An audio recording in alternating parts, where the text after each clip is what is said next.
Eu vou dizer uma coisa pra você, tá ficando cada dia mais difícil escolher qual é o melhor episódio de The Chosen até agora. Mas hoje eu assisti o quarto episódio da segunda temporada e eu vou te falar, esse é um forte candidato. Esse episódio foi muito legal mesmo, foi muito bom, foi bastante emocionante, como tem sido todos eles, e foi bem instrutivo. Na verdade, esse eu acho que teve mais instrução até do que os outros, né? Nesse quesito, pelo menos, esse eu acho que ganhou. Como pregador, eu gosto quando tem informações que as pessoas geralmente não sabem, e aí a série explica essas coisas que as pessoas comuns, as pessoas que apenas são ouvintes ou leitores, de vez em quando, elas não sabem dessas coisas mais aprofundadas. E, infelizmente, muitos pregadores, muitos pastores, eles insistem em não explicar algumas coisas. E aí a série explica isso, eu tô achando isso maravilhoso.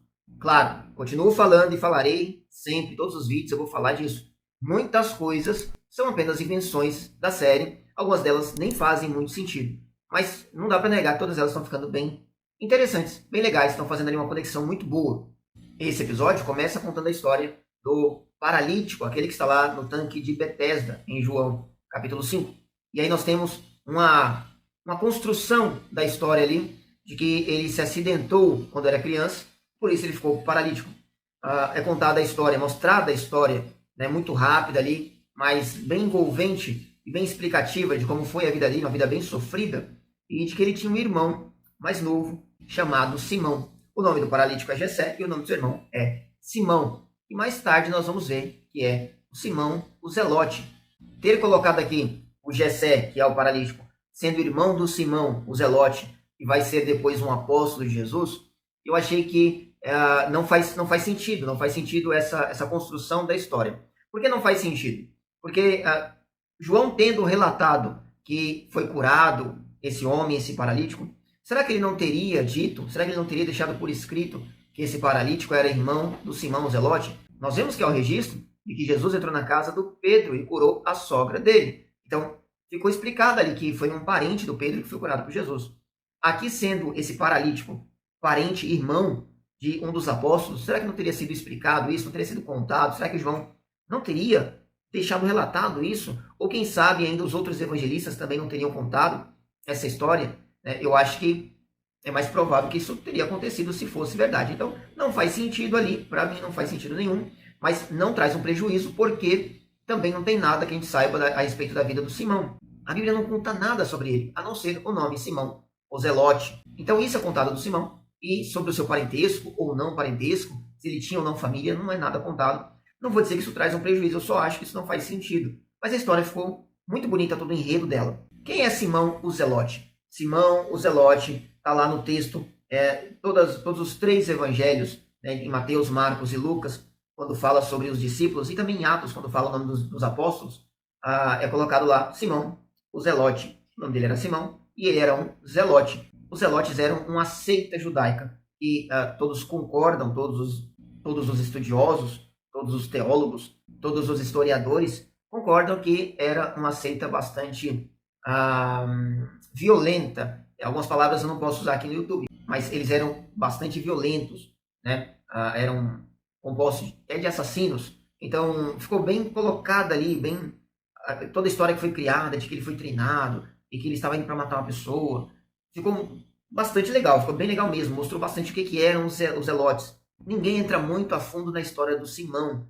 E isso é uma coisa que eu acho que ficou bem explorada aqui e que até chama atenção bastante. As pessoas vivem falando sobre o Pedro ser um cara muito bravo, um cara muito impetuoso. E nós tínhamos ali entre os apóstolos um zelota, um cara que ele era realmente de uma seita violenta. E nunca é falado deste homem, desse Simão, que ele sim, ele tem uma origem ali bastante violenta. O interessante é, o Simão Zelote, esse grupo, eles odiavam demais os romanos. E se nós já estávamos vendo até agora que eles não estavam aceitando tão bem o Mateus por ser um publicano, por ser um cobrador de imposto, por ser um funcionário de Roma, imagine como vai ficar agora quando o Simão, o Zelote, estiver junto deste grupo. Como serão os embates, as conversas entre ele e o Mateus? Eu estou bastante curioso para ver como isso vai ser retratado. Eles estão, nesse episódio, indo para Jerusalém, e é o momento que está acontecendo ali a festa das cabanas.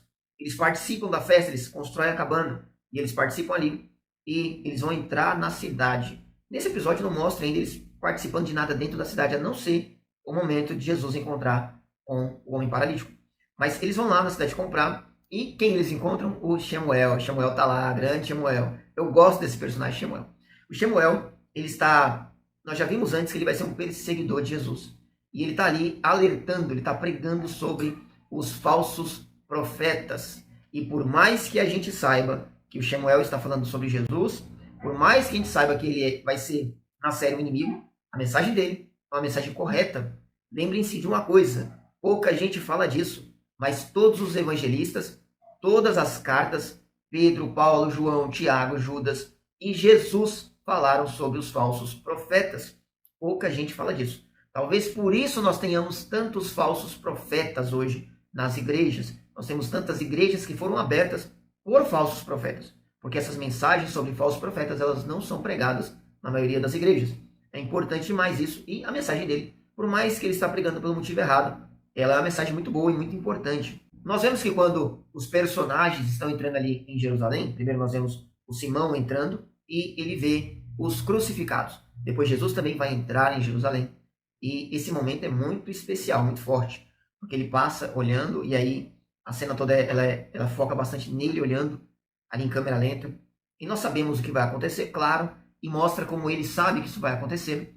E eu não sei se vocês estão prestando atenção, mas em vários episódios é mostrado alguma coisinha disso. Ele é tanto na conversa com Felipe, quando o Felipe fala para ele, vocês querem morrer? E ele fala, não, eu quero morrer. É tanto ele falando com Simão Pedro, e deixando claro que um dia ele não estará mais. É tanto no momento que ele estava transformando água em vinho, que ele pega o vinho com a mão e mostra a gota de vinho caindo, dando a entender que é o sangue descendo da mão dele. Então tem várias referências ali da morte. E eu acho isso muito legal, muito impactante. É muito bonito ver ali o ator, quando ele passa, né, Jesus passa ali e ele vê os crucificados, né, apontando para aquele momento que a gente sabe. E eu quero ver muito quando isso vai acontecer na série. Como será? Como eles vão produzir isso? Eu tenho certeza que nós vamos ver uma obra muito forte ali, muito especial. Talvez até, pelo que eu vi até agora da série, de como eles têm trabalhado essas emoções, eu acredito mesmo, hoje eu acredito, que o momento da crucificação na série será provavelmente a obra mais forte que nós já vimos sobre Jesus sendo crucificado nesta série The Chosen. Eu acho que eu estou apostando nisso. Uma coisa também que fica muito clara na questão dos crucificados aqui é que era comum, né? Muita gente pensa que Jesus foi o único crucificado, ou Jesus e os outros dois que foram crucificados com ele, mas na verdade a crucificação era muito comum. Há relatos, historiadores, eles acreditam, por várias fontes, que Roma crucificou milhares de pessoas.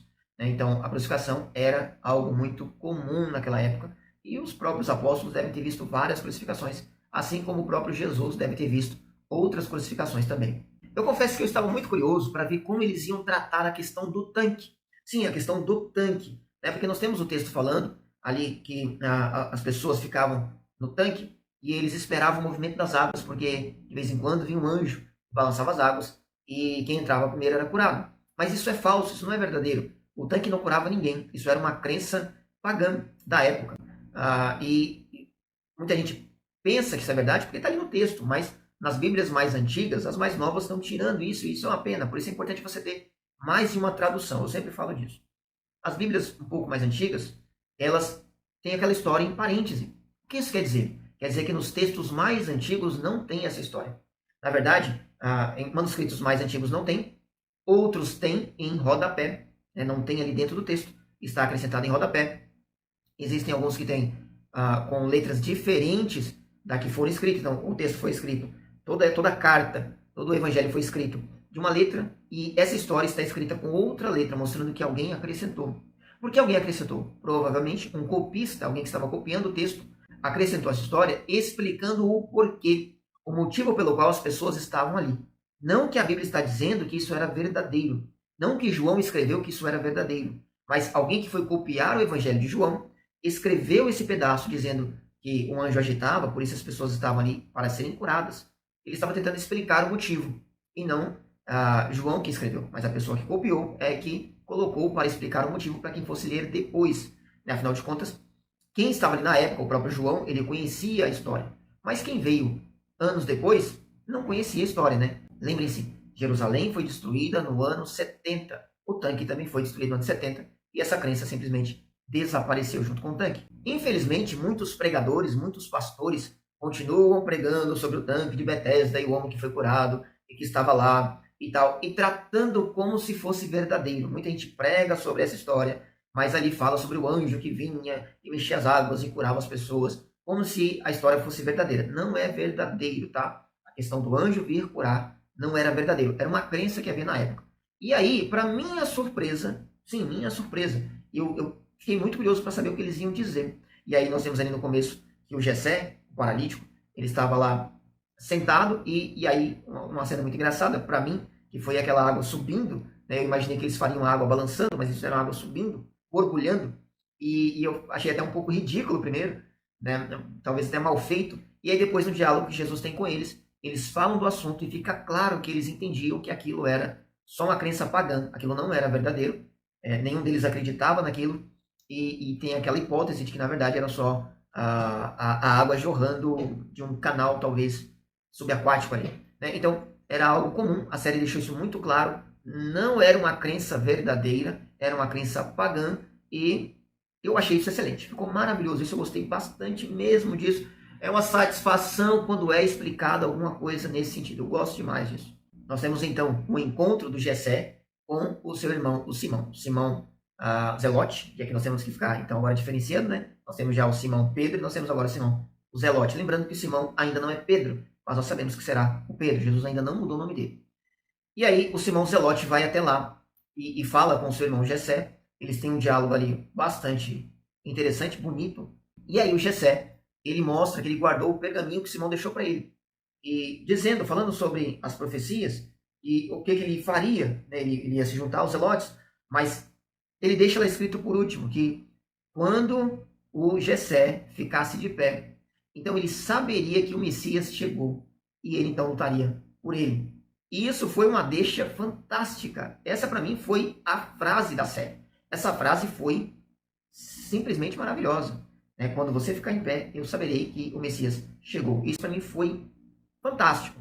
E aí ele acaba indo embora para o seu plano, que seria um plano suicida, e depois Jesus então vem, conversa com Jessé. Essa cena é extremamente bonita, eu já vi essa cena representada várias vezes. Eu gosto muito de uma outra representação, de um outro vídeo também, que ali, letra por letra, exatamente como está no texto, eu já acho o texto bastante bonito. E aí existe um vídeo onde está ali letra por letra, eu acho muito bonito mesmo. Mas aqui essa conversa que é tida, né, ela é muito boa. Lembrando que eu sou pastor e eu já vi isso sendo pregado várias vezes. Eu mesmo nunca preguei esse texto justamente pela questão de não ser verdadeiro ali e eu tenho que explicar tudo aquilo. No púlpito eu sei que daria algum nó na cabeça das pessoas, eu prefiro falar disso em escola bíblica. Eu já falei disso em escola bíblica, mas nunca preguei sobre esse texto. Já vi muita gente pregando sobre esse texto e eu nunca vi sendo ali um diálogo tão bonito como foi. Foi muito bonito. Mais uma vez, a emoção ali muito colocada, muito bem representada dentro da cena. E então o homem é curado por Jesus. Né?